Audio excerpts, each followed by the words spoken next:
हमारे धर्म ग्रंथ भी ये प्रमाण देते हैं कि सोना क्या है, सोना कैसे बना। और गुरुदेव ने भी कई बार जिक्र किया। और सोना क्यों नहीं पहनना चाहिए, एक छोटा सा प्रमाण आपके सामने गीता प्रेस गोरखपुर से प्रकाशित श्री भागवत सुधा सागर सुख सागर, जिसके पाठ करने पर आजकल एक यादव कथावाचक की चोटी काट दी गई है। ये वही सुख सागर है, इसी की कथा कर रहा था वो। पवन दास की तरफ मत देखो, मेरे चोटी है ही नहीं। मेरे चोटी नहीं, मेरा क्या काटोगे भाई। श्री भागवत सुधा सागर सुख सागर सचित्र हिंदी व्याख्या श्लोक सहित बड़े अक्षरों में। और भाई और बहनों, इसका 12वां अध्याय है, पेज नंबर 551 है, 8वां इसका ये स्कंद है। और इसमें क्या कहा गया है, गुरुदेव भगवान ने हमें क्या समझाया, ये ग्रंथ क्या प्रमाण दे रहा है सोने के विषय में। आपने वो कथा तो सुनी रखी होगी शंकर जी और मोहिनी की, कि जिस समय समुद्र मंथन हुआ था, अमृत बांटा जा रहा था, जहर वगैरह, तो उस समय शंकर जी ने अपने कंठ में जहर को रोक लिया था, जिस कारण से वो बेसुध हो गए थे। उधर से जो अमृत का जो घड़ा था वो विष्णु जी ने छलबल करके मोहिनी का रूप बना के राक्षसों को मोहित करके, और वो कलश तो ले लिया अमृत का, वो तो देवताओं को पिला दिया और शराब वगैरह पिला दी राक्षसों को। और बहुत सुंदर स्त्री का रूप बनाया मोहिनी का। हालांकि वो विष्णु जी ने नहीं बनाया, वो तो रियल विष्णु सतगुरु रामपाल जी भगवान ने, इस कबीर परमात्मा ने बनाया था। लेकिन नाम तो इन लोगों का चलेगा, कोई दिक्कत नहीं है। तो काफी समय बाद में जब इस बात का पता चला, कभी जिक्र हुआ, तो शंकर जी के मन में काल ने प्रेरणा कर दी। और काल ने प्रेरणा क्यों की? शंकर जी के अहंकार के कारण। क्योंकि शंकर जी 88,000 साल तक तपस्या करके आए और कहा कि मैंने काम जीत लिया, मैंने कामदेव के ऊपर विजय प्राप्त कर ली। जगह जगह उसकी जिक्र करने लगा, अहंकार में आके, मान बढ़ाई में आके, कि अब मुझे कामदेव दुखी नहीं कर सकता, मैंने काम पर विजय प्राप्त कर ली, मैंने काम को समाप्त कर दिया तपस्या करके। अब ये काल छोड़ता नहीं है भाई और बहनों किसी को। इसलिए भक्ति में दास भाव जरूरी है, आधीनी जरूरी है। तो काल ने शंकर जी के मन में प्रेरणा कर दी। शंकर जी को पता चला कि ऐसे ऐसे मेरे भाई विष्णु ने मोहिनी का रूप बनाया था, कहते हैं बड़ा सुंदर रूप बनाया था। देखने की मन में लालसा हुई, चला गया, विष्णु जी से बातचीत करी, आओ जी क्यों आए शंकर जी? बोला जी ऐसे ऐसे आपने मोहिनी का रूप बनाया था, उस समय मैं देख नहीं पाया था, मैंने मेरे कंठ में विष को रोक रखा हुआ था, आज मुझे वो रूप दिखाओ। तो विष्णु जी ने कहा कि ऐसे थोड़ी दिखाया जाता है, भले आदमी, वो तो कोई समय था, कोई परिस्थितियां थी, अब थोड़ी दिखाया जाता है, मेरे को शर्म लगती है। अब शंकर जी तो वहीं गार्ड के गोडे बैठ गए कि नहीं भाई, पता है ना मेरा। अब उसने देखा भाई बड़ी मुश्किल से तो ये तपस्या से उठ के आया है और फिर यहां बैठ जाएगा। तो विष्णु जी ने कहा कि ठीक है, मैं भी थोड़ा आता हूं, 2 मिनट बैठ, तू अभी यहां घूम फिर ले। ये कहकर विष्णु जी महल के अंदर चले गए। इसी में लिखा हुआ है सारा सब कुछ, और गुरुदेव भगवान ने बताया क्लियर। उधर से शंकर जी एक पास में कोई बगीचा था, उसमें घूमने लग गए। अब शंकर जी उधर से क्या, उन्होंने विष्णु जी ने क्या किया, उधर से अंतर्ध्यान हुए और मोहिनी का रूप बना के उसी बगीचे में आ गए, सुंदर स्त्री का रूप बना के। अब शंकर जी की नजर पड़ी। अब देखो, इनको हम भगवान कहते हैं, इनको हम परमात्मा कहते हैं, ये कथा सुनते हैं हम इसकी भागवत की। अरे ऐसी ऐसी कथाएं सुनने से हमारे मन में कुविचार उत्पन्न होंगे, गंदे विचार आएंगे, अश्लील विचार उत्पन्न होंगे, और इन कथाओं का पाठ करते हैं ये लोग। इसलिए तो सबकी बुद्धि भ्रष्ट हो रखी है। अब शंकर जी ने जब देखा उस सुंदर स्त्री को, उसके पीछे पीछे हो लिए, काम वासना से प्रेरित होके, जबकि शादीशुदा थे, तपस्या करके आए थे, कामदेव को जीत लिया था। और आगे इसमें साफ साफ लिखा हुआ है, शंकर जी की ऐसी हालत हो गई, शुद्ध बुद्ध खो बैठे और बुरी नीयत से, काम वासना की नीयत से उस मोहिनी को अपनी बाहों में जकड़ लिया, और शंकर जी का वीर्यपात हो गया, वीर्यपात। और इसी सुधा सागर में लिखा हुआ है कि जहां जहां शंकर जी के वीर्य की बूंदें गिरी, वहां वहां सोने और चांदी की खानें बन गई। ये सोना और चांदी ऐसे उत्पन्न हुआ है, काल के पुत्र शंकर के वीर्य से, जिसको गुरुजी की कलयुगी बेटी और गुरुजी की वो कलयुगी पत्नी भक्तों की अनारो माई बड़े सम्मान के साथ में काल के पुत्र शंकर जी के वीर्य की बूंदों को सोने के रूप में अपने कानों में डाल के रखे हुए हैं। इज्जत समझ रही हैं अपनी। सतगुरु पागल है जो मना कर रहा है? कोई कारण होगा ना, कारण हो ना हो, सतगुरु का वचन सबसे बड़ा कारण है। सतगुरु ने कह दिया तो कह दिया, भले हमारी बुद्धि में कोई बात नहीं आ रही, हम जीव हैं, तुच्छ बुद्धि के प्राणी हैं। अगर आपने मान लिया कि ये सतगुरु है सामने वाला, ये परमात्मा है, सतगुरु परमात्मा ही होता है, और सतगुरु ने दिन के 2 बजे कह दिया बेटा रात के 2 बज रहे हैं, अगर आपने सतगुरु को पहचान लिया, मान लिया, तो आप ये नहीं कह सकते कि नहीं गुरुजी अभी तो दिन के 2 बज रहे हैं, सूरज तो सर पे है।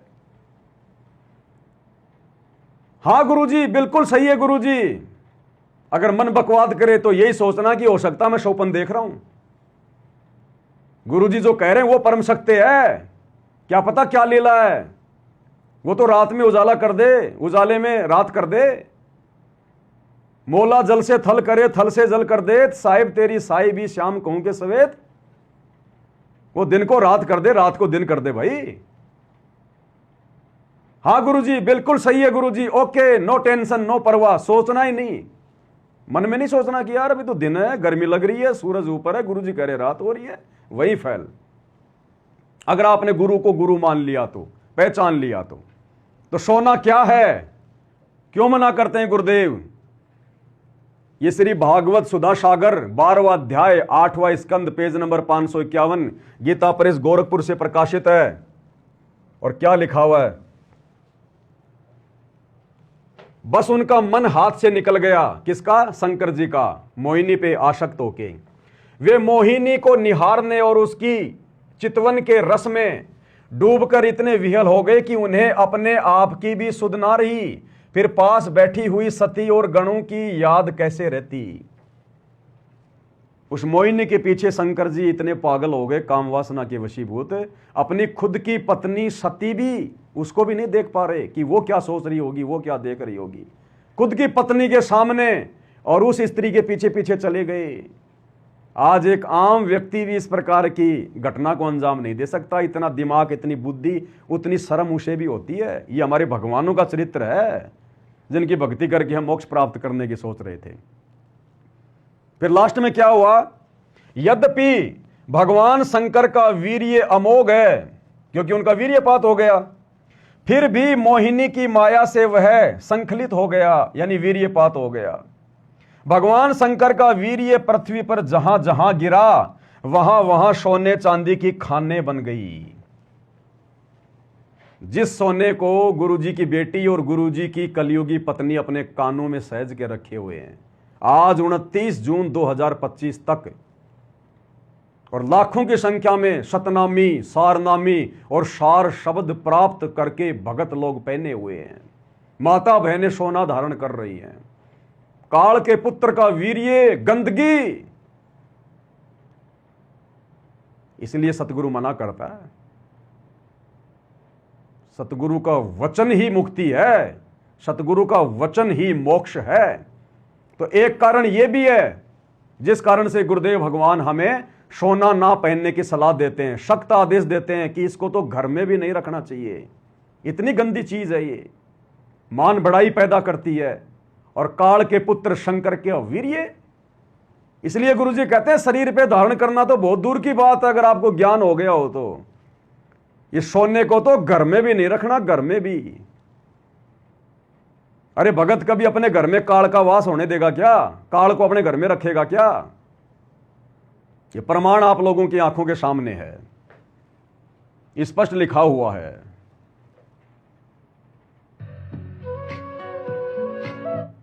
अब भाई और बहनों, हाथ कंगन को आरसी क्या, पढ़े लिखों को फारसी क्या। आपके सामने सतलोक आश्रमों से जुड़े हुए भगत भाई बहनों की माई, अनारो माई, सांसारिक रिश्ते में सतगुरुदेव भगवान की कलयुगी पत्नी। और ये जो प्रकट दिवस था 11 जून 2025 को सतलोक आश्रम धनाना में, उस समय का ये वीडियो है, लेटेस्ट है, ताजा है, 15-16 दिन पहले की घटना है। ये भक्तों की माई वहां बैठी हुई है, एक बच्चे को गोद में लिए हुए है, और इनके दोनों काने में सोने की मोटी मोटी बालियां। परम भगत गुरु जी की रिश्ते में कलयुगी पत्नी। अरे इनका तो उठना बैठना चलना बोलना पहनना खाना इतना सभ्य होना चाहिए, क्योंकि आम संगत इनको देखती है। अब परमेश्वर ने इस कुत्ते को, पवन दास को, साथ संगति के लिए खड़ा कर रखा है।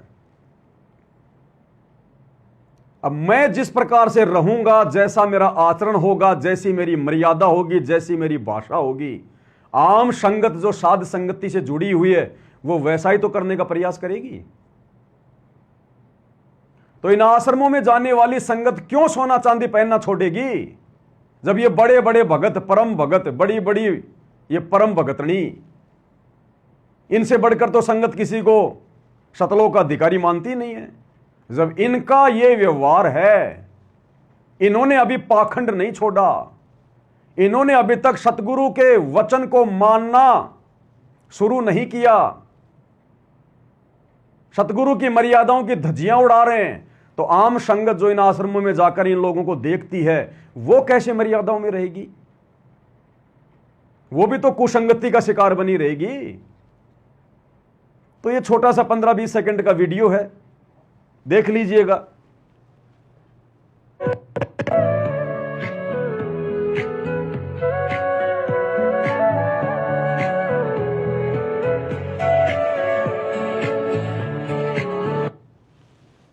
देखिए, माई के कानों की तरफ देख लो भाई साहब, आराम से देख लो, रुक के भी दिखाएंगे आपको, ऐसी बात नहीं है, जल्दबाजी नहीं है।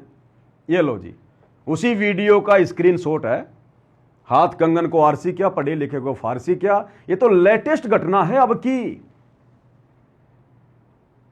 जबकि इन आश्रमों में भक्तों को सार शब्द और सार नाम उस समय दिया जाता है कि आज के बाद में संकल्प ले लो, या प्रण ले लो कि सोना नहीं पहनोगे, कोई भी चांदी का आभूषण नहीं पहनोगे, नकली आभूषण भी नहीं पहनोगे।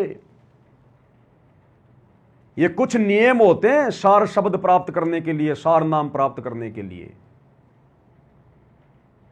तो माई को तो वही सार शब्द मिला हुआ है, सार शब्द। माई का तो एक पैर धरती पर, एक पैर सतलोक में है। और देख लिए क्या हालत है, गुरु मर्यादाओं की धज्जियां पैरों के नीचे। ये गुरु जी के परिवार की हालत है, जिस परिवार की कुसंगति करके आप लोग सतलोक जाने की सोच रहे हो। काल का भयंकर जाल है इस परिवार पर, भयंकर जाल। देख लिया आपने इस कान में, किसी को शंका हो जाए कि माई ने दूसरे कान में नहीं पहन रखा होगा, दूसरा भी देख लो भाई और बहनों, ये देखिएगा, दूसरे में भी, लेफ्ट में भी और राइट में भी। वो एक कहावत है ना कि लीद, अगर लीद खाने का अगर मूड ही बना लिया, अगर लीद ही खानी है तो फिर गधे की क्यों खाएं, हाथी की खाएंगे ना, कम से कम पेट तो भरेगा। तो अगर मर्यादा तोड़नी है तो फिर जम के तोड़ो ना, छोटी मोटी क्या तोड़नी, क्या बड़ीर क्या छोटी, कोई शर्म नहीं है। ये हाल है। अब जब भाई मां की ये हालत है, तो बेटा बेटी तो अपने माता पिता से ही सीखते हैं ज्यादातर, गुरु के तो ज्यादा संपर्क में रहते नहीं। अब हम अपने घरों में हैं, तो बेटा बेटी ज्यादातर हमसे सीखेंगे या फिर गुरुजी से सीखेंगे, मां बाप से सीखेंगे ना। तो जब मां ने सोना पहनना नहीं छोड़ा तो बेटी कैसे छोड़ देगी भाई। एक बेटी का तो इन आश्रमों से ज्यादा लेना देना नहीं है, बड़ी वाली का, अंजू का, क्योंकि उसका पति अनुपदेशी, वो नहीं मानता, और ज्यादा उसकी हिस्ट्री का हमें पता भी नहीं है। बाकी गुरुजी ने तो खैर हिस्ट्री उनकी बताई रखी है अपने चारों बेटा बेटियों की, कि मुझे अच्छे से पता है इनका क्या व्यवहार है, क्या इनका आचरण है, क्या आगे चल के मेरी खातिरदारी करते। तो गुरुजी ने तो चारों को एक समान लिया है कि मुझे उनके ऊपर कोई विश्वास नहीं है। तो जब मां सोना पहनना नहीं छोड़ रही सार शब्द लेके, तो बेटी सार शब्द लेके सोना पहनना कैसे छोड़ देगी? वो बेटी जिसको संगत वाले मंजू बहन के नाम से जानते हैं, वो मंजू बहन जो भक्तों को सार शब्द से पहले उसकी परीक्षा लेती है। सार शब्द देने से पहले सार शब्द की जो परीक्षा ली जाती है वो कौन लेती है? मंजू बहन। जिस सार शब्द को प्राप्त करने से पहले सोना छोड़ा जाता है, उतारा जाता है, घर से भी निकाल दिया जाता है, सोना चांदी कुछ नहीं, तो भक्तों के सार शब्द की परीक्षा लेने वाली मंजू बहन वो भला अपनी मां से पीछे क्यों रहेगी? उसको क्या दिक्कत है? जैसे कि संत रामपाल जी महाराज अपने हर एक सत्संग प्रवचन नबी के दुख व आपत्तियों को दूर करने का कहते हैं, ये कैसे मुमकिन है? क्योंकि संत रामपाल जी महाराज जी तो अभी जेल में हैं। संत रामपाल जी महाराज जी ने हमें पूर्ण भक्ति बताई है जो शास्त्र के अनुसार है। संत रामपाल जी महाराज जी बताते हैं कि बच्चों सेवा सिमरन दान करके ही आप लोग इन दुखों से छुटकारा पा सकते हैं। देख लो भाई, हाथ कंगन को आरसी क्या, पढ़े लिखे को फारसी क्या। आप लोग किसकी कुसंगति कर रहे हो? किन लोगों की कुसंगति कर रहे हो जो गुरु को मानते ही नहीं, खाली दिखावे में मान रहे हैं, जो गुरु के किसी वचन को मानते नहीं। ये हाल है मर्यादाओं का, तो बाकी मर्यादाओं का क्या होगा? अरे कामिनी कनक जहर कर जाना है, और ये जहर को पी रहे हैं बड़े प्यार से, बड़े चाव से, बड़े शौक से। इनको जहर जहर लग ही नहीं रहा, इनको कोई डर ही नहीं है, कोई भय ही नहीं है मर्यादाओं का, सतगुरु के वचन का कोई भय ही नहीं है, निर्भय हो गए ये। आम संगत का क्या होगा जो इन आश्रमों में जा रही है? अंत में नीचे गिरना पड़ेगा, बहुत गहरी चोट लगेगी, वो घाव भरा भी नहीं जाएगा। जिस स्तर पर ये लोग तुम्हें पहुंचा देंगे, इनकी कुसंगति करके आप लोग पहुंच जाओगे, वहां से लौट के वापस आना आप लोगों के लिए मुश्किल हो जाएगा। अगर आने वाले साल 2 साल में 2028 से पहले पहले आंखें नहीं खोली तो, अगर इन लोगों की कुसंगति नहीं छोड़ी तो, इन आश्रमों में जाना नहीं छोड़ा तो, ज्ञान को आधार बना के साध संगति से जुड़कर भक्ति करनी शुरू नहीं की तो, अगर गुरु को प्रसन्न नहीं किया तो, नजर निहाल नहीं किया तो, इन बातां के पाइए कर सतगुरु नजर निहाल, और राजी कर सतगुरु रूठे नु।